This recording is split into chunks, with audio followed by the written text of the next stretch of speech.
इंतजार करा उसने अपनी बहू और बेटी के लिए, एकाग्रित किया। कितना समर्पण। पति बाहर जाता है, भूख लगती है तो थोड़ा सा बाजार से मंगा कर भी खा लेता है, अपनी दुकान पर, अपने ऑफिस में, अपनी व्यापार में, रास्ते में, मार्ग में। घर की स्त्री को भूख लगती है, बहू को अगर भूख लगती है तो 50 बार विचार करती है, मैं रसोई घर में जाऊंगी और लोग देखेंगे कि बनाकर खा रही है, कल से लोग क्या कहेंगे। भीतर संकोच होता है, भीतर थोड़ा संकोच उत्पन्न होता है, और भीतर जब संकोच उत्पन्न होता है तो वो संकोच कहीं ना कहीं उस स्त्री को भीतर से खटकता है कि मैं अपने जीवन को जी रही हूं समर्पित कर कर, समर्पण कर कर।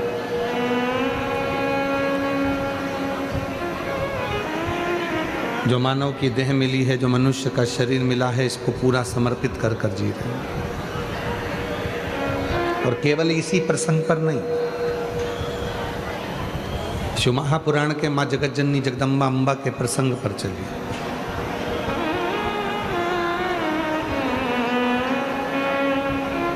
सती मैया, माता सती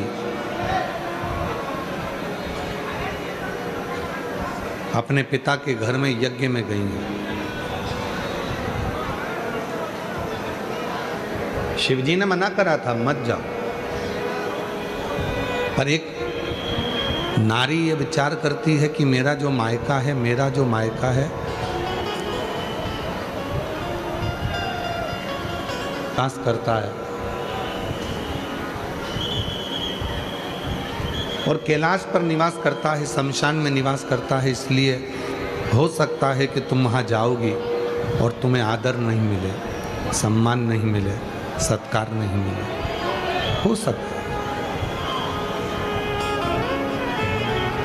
और देख लिया संसार हमने,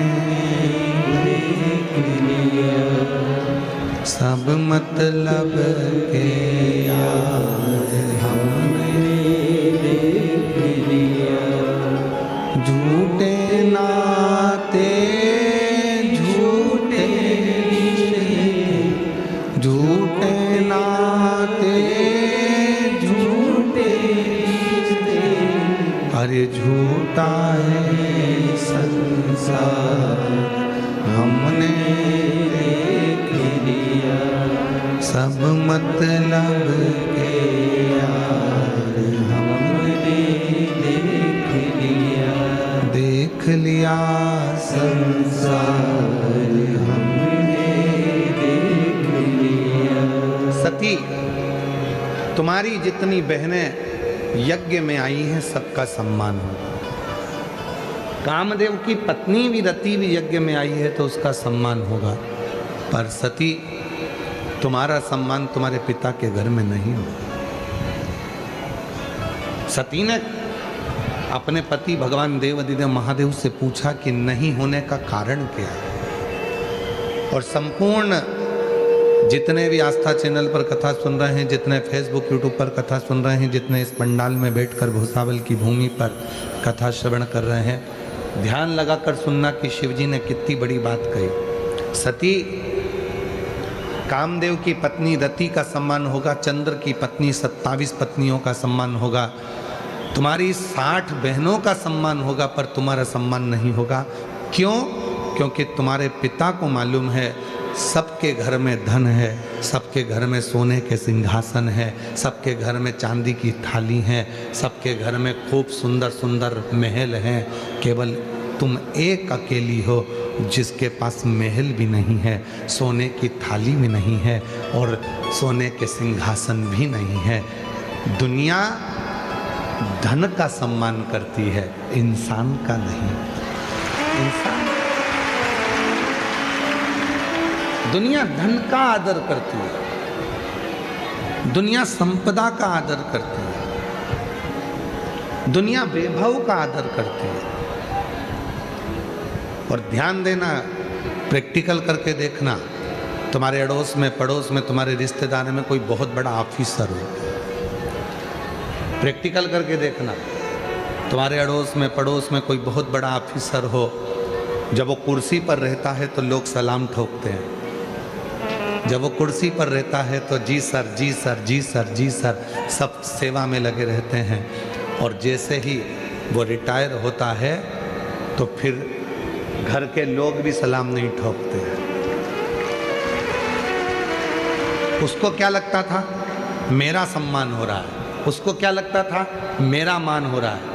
पर शिव पुराण कहती है तेरा मान नहीं, तो जिस कुर्सी पर बैठा है उस कुर्सी का मान हो रहा है, उस कुर्सी का सम्मान हो रहा है। कुर्सी से उतरेगा मान खत्म हो जाएगा। ऐसे कई बड़े बड़े मंत्री संतरी कलंतरी हुए, जब तक कुर्सी पे रहे तो उनके बड़े बड़े पोस्टर लगते, खूब नाम होता, खूब जय जय घोष होती, भैया जी संघर्ष करो हम तुम्हारे साथ हैं। और मालूम पड़ा जब कुर्सी चली गई, पद चले गया, जब कुर्सी और पद चले गया तब भैया जी भुसावल में भी आते तो उनका कोई सम्मान नहीं होता, भैया जी फिर जलगांव में भी आते तो कोई सम्मान नहीं। ये कुर्सी का सम्मान, ये धन का सम्मान, ये तुम्हारे वैभव का सम्मान, ये वैभव का सम्मान, ये धन का सम्मान।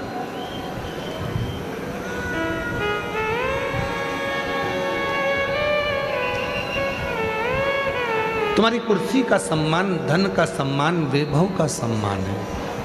और ध्यान देना, ये वैभव का सम्मान नहीं, शिव पुराण कहती है कि अपना व्यवहार ऐसा बनाना कि कुर्सी और पद चले भी जाए तो तुम्हें लोग हाथ जोड़कर प्रणाम करते रहे, नमन। हिम्मत बुरे कर्म कर वरना पछताएगा, भगवान की आंखों से बच नहीं पाएगा, तू बच नहीं पाएगा। अरे ओ अज्ञानी मत करना,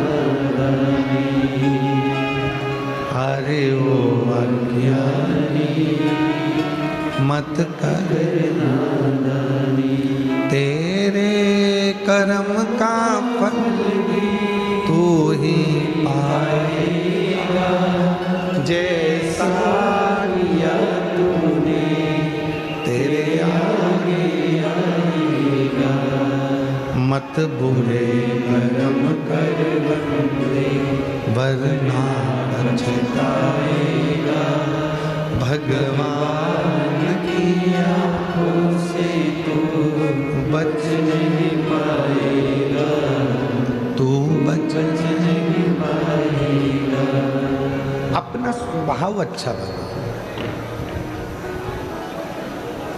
कितना सुंदर किसी ने कहा है, शिक्षित वो नहीं है जो ऊंचे कुर्सी पर बैठ गया। किसी ने कहा शिक्षित वो नहीं है जो ऊंची कुर्सी पर बैठ गया, शिक्षित वो नहीं है बहुत बड़े पद पर बैठ गया। शिक्षित वो है जो सत्य को सत्य समझे और असत्य को सत्य समझे और दिल में भाव रखे। शिक्षित वो है जिसमें सत्य बोलने की बल हो, असत्य को नकारने का बल हो और दूसरे के प्रति प्रेम समर्पण का भाव। समर्पण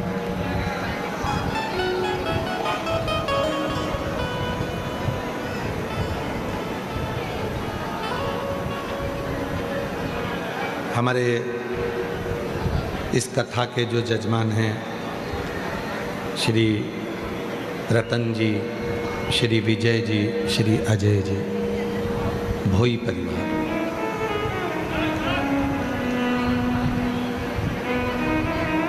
शायद हमारी जिंदगी में पहली कथा होगी जिसको भोई परिवार ने कराई है।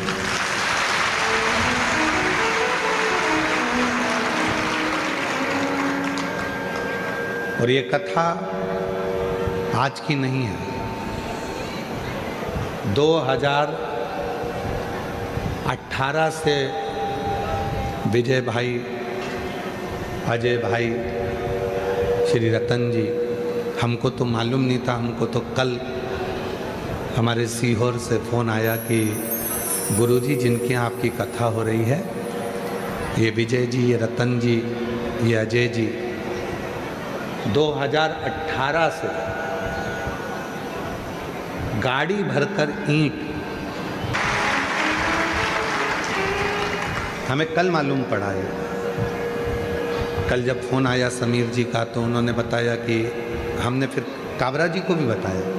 काबरा जी कल बैठे थे अपन, तो हम काबरा जी को भी बोले कि ये विजय भाई का, ये रतन भाई का, ये अजय भाई का, ये भोई परिवार की बड़ी कृपा हुई।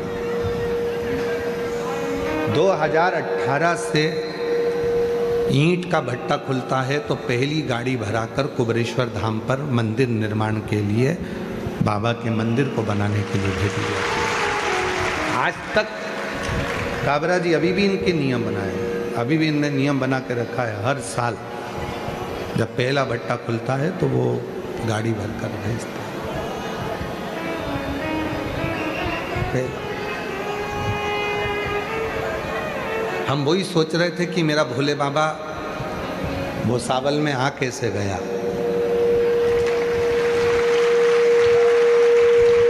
भोसावल की पवित्र धरा पर भोलेनाथ जी पहुँचे कैसे। तो ये निमंत्रण आज का नहीं है, ये विजय भाई ईंट भेजने के बहाने कुबेरेश्वर महादेव को यहाँ निमंत्रण देते रहे कि तुम्हें आना पड़ेगा, तेरे मंदिर में आना मेरा काम है और मेरी बिगड़ी बनाना तेरा काम। ये भक्ति है। और विजय भाई, अजय भाई, रतन जी, मैं आपको धन्यवाद देता हूँ। आपने कभी हमको भी नहीं बताया सीहोर में आकर कि गुरुजी हमारे यहाँ से गाड़ी भरकर ईंट आती है। इसको कहते हैं दान करना। इसको कभी आपने हमसे मिले भी नहीं और हमको बताया भी नहीं कि हमारे यहाँ से गाड़ी भरकर ईंट आती है और इतने सालों से ईंट आती रही। काबरा जी, इसके लिए इनको धन्यवाद है, इस चीज़ के लिए कि साधुता आपको इस चीज़ के लिए कि हमको बताया तक नहीं, आज तक हमसे मिले नहीं कि गुरुजी हम ईंट भेजते हैं। वो तो कल समीर जी ने कहा कि इनकी लिस्ट लिखी हुई है कि इनके यहाँ से 2018 से ईंट आती है बाबा के मंदिर के निर्माण के लिए। प्रणाम आपको बहुत ऐसा। मैं तीनों को बुलाऊंगा, तीनों आओ इधर ऊपर आओ, तीनों आओ।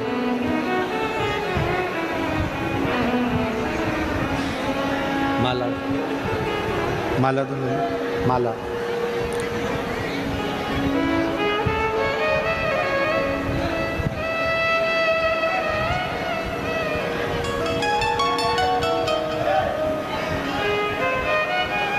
और मैंने तेरे ही भरोसे बाबा, तेरे ही भरोसे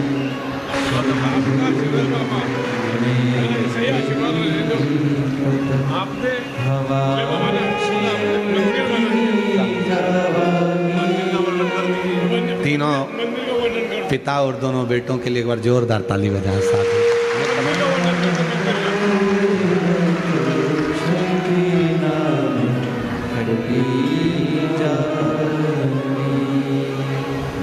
रतन जी कह रहे हैं कि बाबा की ही कृपा से एक छोटा सा मंदिर हमने भी कुंदकेश्वर महादेव के नाम से बनाया है। एक बार जोरदार ताली बजाएं। भक्ति, और उस भक्ति में दिखावा नहीं होता।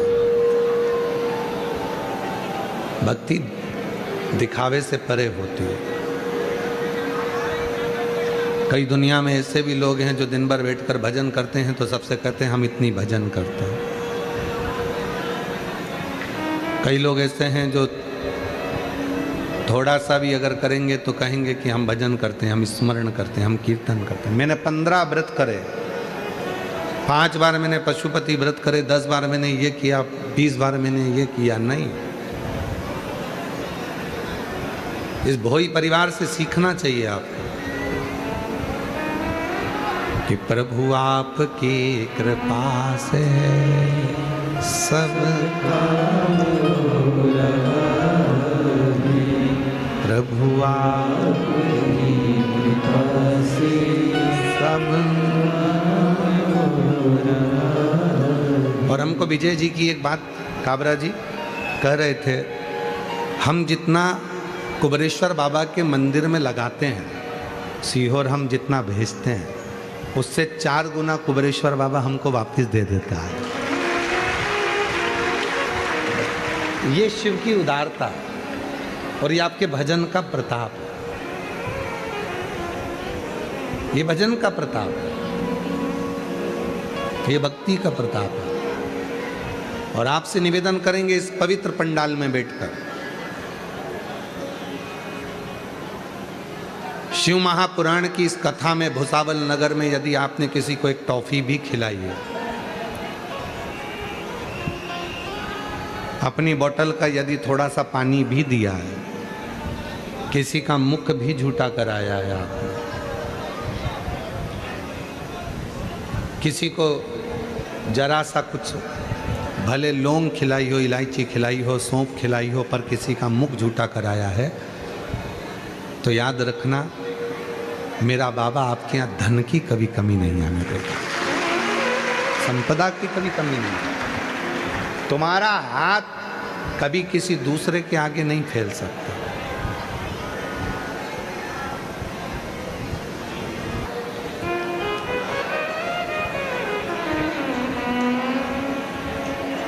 शिव कथा कर रहे हैं, भगवान शंकर का चरित्र कह रहा है, शिव महापुराण की कथा कर रहे हैं, शिव तत्व कह रहा है। एक जरा सा मुख झूठा कराने का भी इसीलिए ये शिव महापुराण से एक शब्द लिया गया, भूखे को भोजन, प्यासे को पानी, जय बाबा बर्फानी। ये जो अमरनाथ यात्रा में लोग जाते हैं, अमरनाथ यात्रा करते हैं, केदारनाथ यात्रा करते हैं लोग, कैलाश की यात्रा करते हैं, तो वहाँ पर लिखा होता है भूखे को भोजन, प्यासे को पानी, जय बाबा बर्फानी। क्यों लिखा होता है? ये कहीं और दूसरी जगह से नहीं, ये शिव पुराण का शब्द है, ये भगवान की शिव पुराण का शब्द है। क्योंकि मेरे भोले बाबा ने जिसकी भी परीक्षा ली, वो भूखे बनकर, भिक्षुक बनकर, भोजन मांग कर लिया।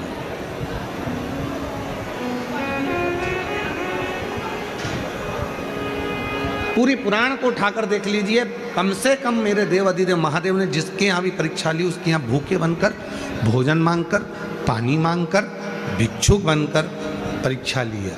और आज भी मेरा भोले बाबा कथा के पंडाल में जब 7 दिन आकर बैठता है, तो आपकी परीक्षा कहीं ना कहीं किसी ना किसी रूप में ले लेता है, कहीं ना कहीं किसी ना किसी रूप में वो परीक्षा लेता है, और परीक्षा लेकर वो आपकी झोली खुशियों से भर देता है, किसी ना किसी। तो शिव पुराण कर रही है, भगवान शंकर का पवित्र चरित्र कर रहा है। शिक्षित जितना बन सके आप लोग सावधानी रखकर कथा को सुने।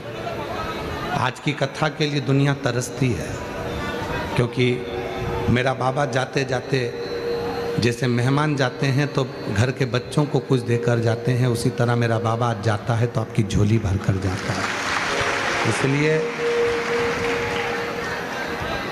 यहाँ पर कोई डीजे पर डिस्को नहीं हो रहा है, ना कोई कंपटीशन एग्ज़ाम हो रहा है, और ना कोई कवि सम्मेलन या कोई संगीत हो रहा है। यहाँ तो बाबा की कथा का आप लाभ ले सकें जितना लो, और अपने जीवन में उसको उतारो सुख से। शिव परीक्षा जरूर लेता है, किस रूप में आएगा, कैसे आएगा, कब आएगा। एक प्रसंग है, चंचुला देवी ने तुमरुका जी से कहा,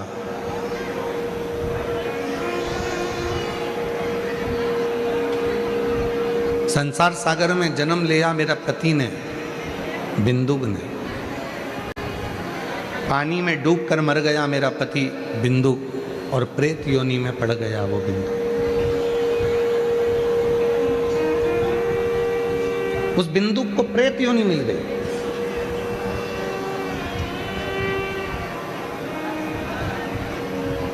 तीन तरह से मरे हुए व्यक्ति को मुक्ति नहीं होती, उसका मोक्ष नहीं है। पहले नंबर पर है पानी में डूब के मरे हुए व्यक्ति की मृत्यु होने पर उसका मुक्ति नहीं है, मोक्ष नहीं। दूसरा, सर्प से डसा और डस कर वो मर गया, सर्प के डसने के बाद बच जाए, बाबा की कृपा है। सर्प डसा और वो मर गया, मरने पर उसकी मुक्ति नहीं है। ये स्वयं राजा परीक्षित का संवाद भी कहता है।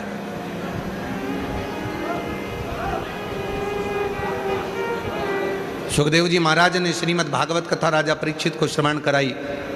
7वां दिन कथा का था।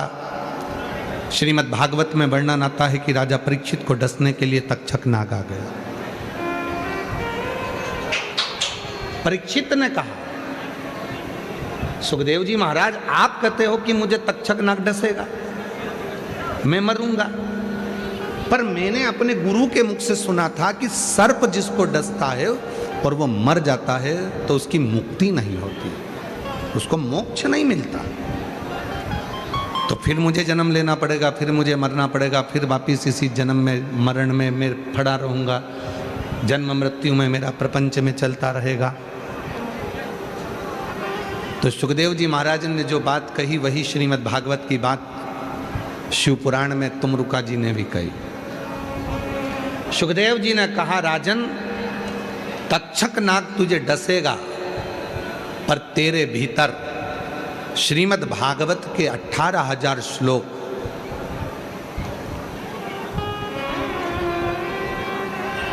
तेरे भीतर रमण कर रहे होंगे, भगवान की भक्ति तेरे भीतर घूम रही होगी, तो वो तक्षक नाग डसेगा भी तो तुझे नरक नहीं मिलेगा, ना तू भोगेगा, न नरक का गामी होगा, तो फिर अगला जन्म नहीं ले पाएगा, तू भगवान की शरणागति ग्रहण कर।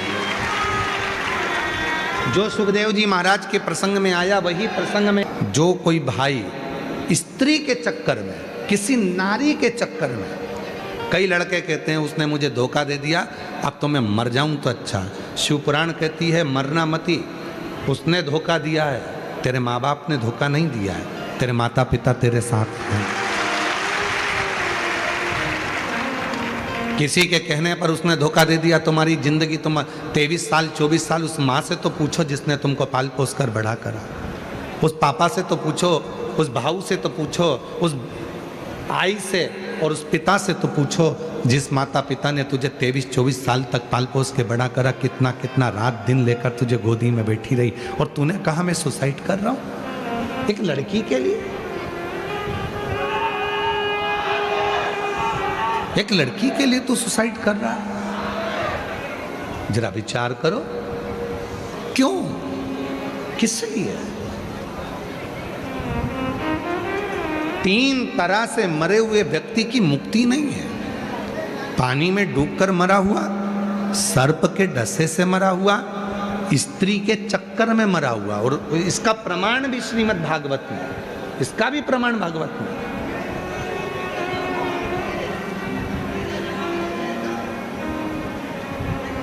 स्त्री के चक्कर में मरा हुआ उसका भी मुक्ति नहीं, तो उसका प्रमाण कौन सा है? तो श्रीमद् भागवत में धुंधकारी की कथा आती है। किस किसने सुनी है भागवत? सबने सुनी ना। तो भागवत में धुंधकारी की कथा आती है। वैश्या के चक्कर में पड़ गया, वैश्या ने उसके गले में रस्सी बांधकर उसको मारा, पर मरा नहीं, तो मुंह में अंगारे भर दिए और बेलन से ठूस दिए। मुख में अंगारे भरकर बेलन से ठूसे, म्याल पर टांग दिया, तब जाकर उसके प्राण छूटे और वो प्रेत की योनि में पड़ा। ये भी प्रमाण है। स्त्री के हाथ से मरा या स्त्री के लिए मरा, स्त्री के चक्कर में मरा। अब नवयुवक बेटा उन तो समझते नहीं है, धोखा दे दिया उसने, मैं मर गया। मर कर क्या करा? भुगतता फिरा।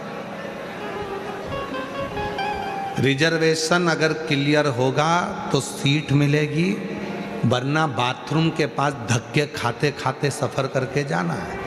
उसी तरह परमात्मा बुलाए, तुम्हारी उम्र पूरी हो और परमात्मा के वहां से निमंत्रण आए तो जाओगे, तो ऊपर तुम्हारी सीट जो बुक है वो मिलेगी, वरना भूत प्रेत यहाँ वहाँ भटकते रहो, यहाँ वहाँ डोलते रहो और नरक भोगते रहो, नरक भोगते रहो, भटक रहे। मेरी जीजियों से भी निवेदन है, मेरे जीजाओं से भी निवेदन है, कर्जा हो गया कोई बात नहीं, ज्यादा कर्जा हो गया कोई बात नहीं, लोग पैसा खाकर भाग गए कोई बात नहीं, कोई जमीन लेकर भाग गया कोई बात नहीं, कोई धन लेकर चले गया कोई बात नहीं, तुम्हारी किस्मत तो लेकर नहीं गया, किस्मत तो नहीं ले गया। धन ले गया, जमीन ले ली, प्रॉपर्टी ले ली, पैसा ले लिया, धोखा दे दिया, उसने नहीं पूछा, सम्मान नहीं हुआ, अपमान हो गया। इतने से के चक्कर में तुम अपना प्राण क्यों छोड़ो? कई बहुएं कह देती हैं मैं बहुत दुखी हो गई हूँ, अब तो मैं मर जाऊंगी, मेरा पति ऐसा है, मेरे पति ने ये कर दिया, मेरे ससुर ने ये कर दिया, मेरी सास ने ये कर दिया। वो कहती है मैं मर जाऊंगी। क्यों मरो? जिंदा रहो, छाती पे मूंग दलो, वहीं रहो, कहीं नहीं जाना। कई बेटियां कहती है मेरे ससुराल वाले मुझे कष्ट देते हैं, मैं मायके चली हूँ। मायके क्यों जाना? तुम्हारे माँ बाप ने तुम्हें बलवान बनाकर पैदा करा है। संघर्ष करो, सामना करो, वहीं रहो, काम भी करो, मेहनत भी करो, बच्चों को पाल पोस के बड़ा भी करो और भगवान शंकर पर विश्वास करो, एक दिन वो तुम्हारा अच्छा समय लाकर छोड़े। क्यों सोचना?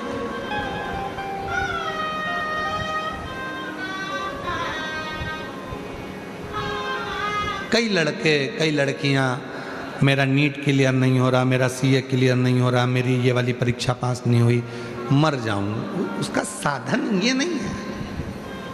12th क्लियर नहीं हुआ अच्छे नंबर से तो मर गए, सुसाइड कर लिया। 10th नहीं हुआ तो मर गए, सुसाइड कर लिया।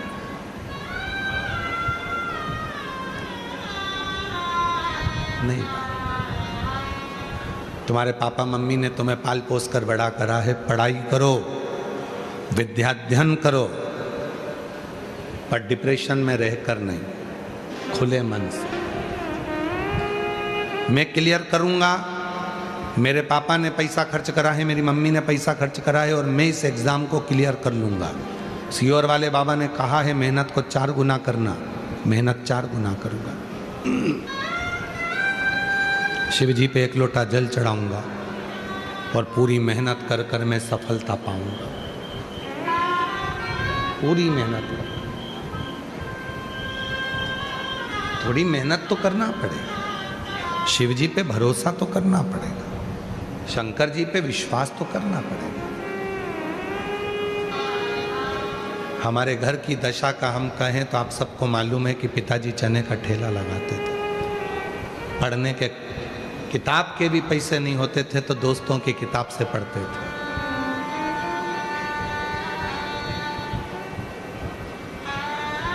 सबके यहाँ शादी होती थी, सबको बुलाया जाता था, पर हमारे घर को निमंत्रण तक नहीं आता था।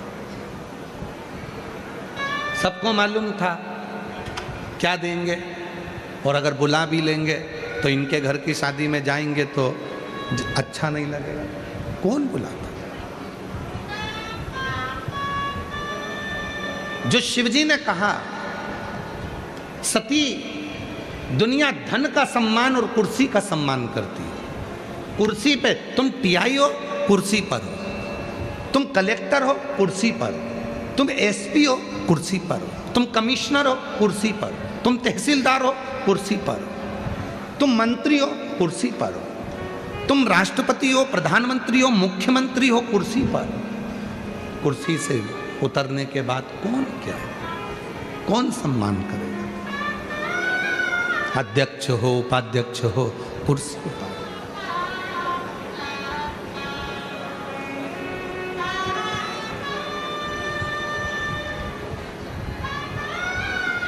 कुर्सी पर।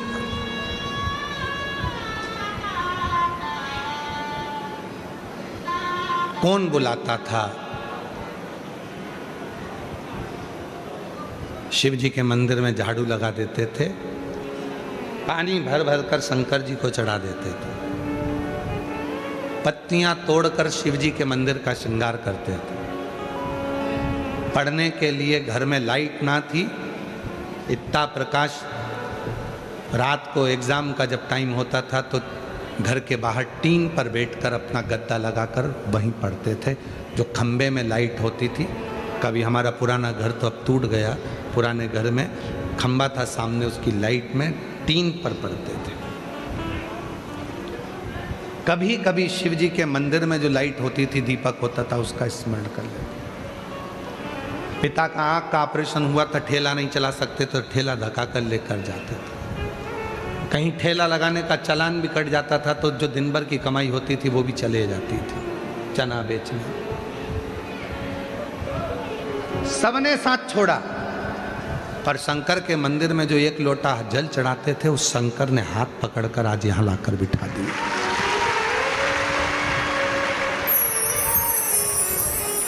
और उस भरोसे से कहते हैं, ये जो पत्र तुमको कल दिखाए, इतने इतने पत्र आए हैं, ये आपके भरोसे के पत्र हैं, आपके विश्वास के पत्र।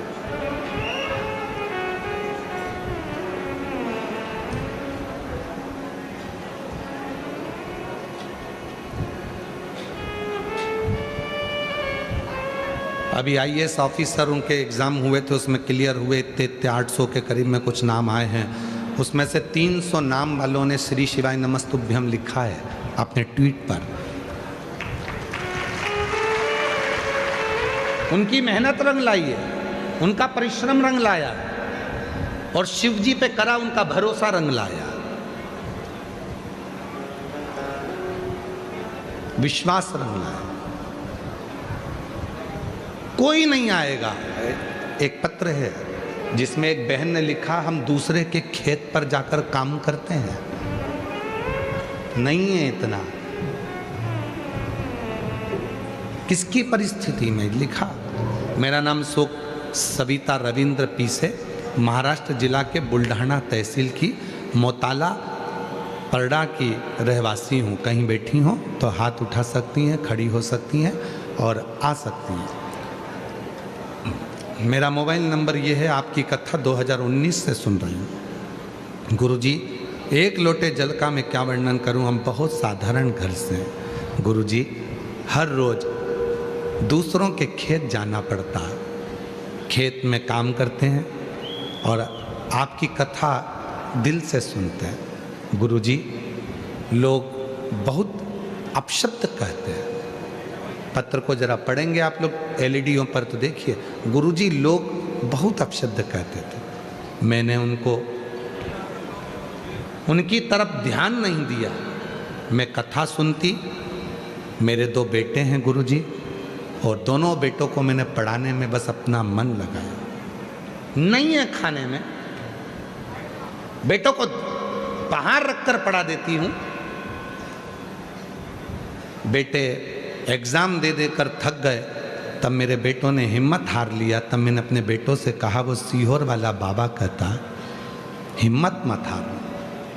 एक बेटा कहता है, मैं तो अब जिंदगी बेकार हो गई, जब तू इतनी मेहनत करती है, घर में कुछ भी नहीं है तो काय का जीना। मैंने अपने बेटे से कहा, तू वो सीहोर वाले बाबा को सुन, वो कहता है एक दिन बाबा किस्मत पलटेगा, तू जल चढ़ा, तेरा कल अच्छा जरूर होगा। बेटे ने जल चढ़ाना प्रारंभ करा। दोनों बेटे मंदिर जाने लगे, मंदिर की सफाई करने लगे। शिवरात्रि का समय आता तो गांव के लोग हमारे बेटों को पकड़ कर लेकर जाते कि मंदिर को पोत दो, मंदिर को साफ कर दो। मेरे बेटे मंदिर को साफ कर देते, जाले निकाल देते। कपड़े उतार कर मंदिर की सफाई में लग जाते। मुझे नहीं मालूम था कि मंदिर की सफाई का इतना फल मिलेगा। गुरुदेव, मेरे दोनों बेटों ने एग्ज़ाम दिया। बाबा की कृपा से मेरा पहला बेटा केवल 6 महीने सेवा करी है शिव की, और पहला बेटे का सिलेक्शन इंडियन आर्मी में हो गया। मेरा दूसरा बेटा, छोटा बेटा मेरा इंडियन आर्मी में हो गया। मेरा दूसरा बेटा जब भी खेत में जाती, भोले बाबा को पूजन करता, उस बेटे को देखती कि मेरा बेटा भी शिव की पूजन में लगा है, और मेरे भोले बाबा ने उसका भी हाथ पकड़ लिया और उसका भी सिलेक्शन 21/1/2023 को असम राइफल्स में हो गया। उसका भी सिलेक्शन, दोनों के फोटो लगा रहे हैं। मैं ये दोनों के फोटो लगा रहे हैं, दोनों के सिलेक्शन। आज मेरे बेटे दोनों सरकारी जॉब में लग गए। विचार करना, जिस माँ ने खेत में काम करा है, दिन भर मेहनत करती है, जो मिलता अपने बेटे को भी खिला देती है, शिव पर कितना भरोसा करा होगा। कोई साथ दे ना दे, पर तुमने यदि शंकर जी के मंदिर में जाकर 1 लोटा जल चढ़ाना चालू करा है, तो वो शिव तुम्हारे हाथ को कभी नहीं छोड़ेगा, तुम्हें मंजिल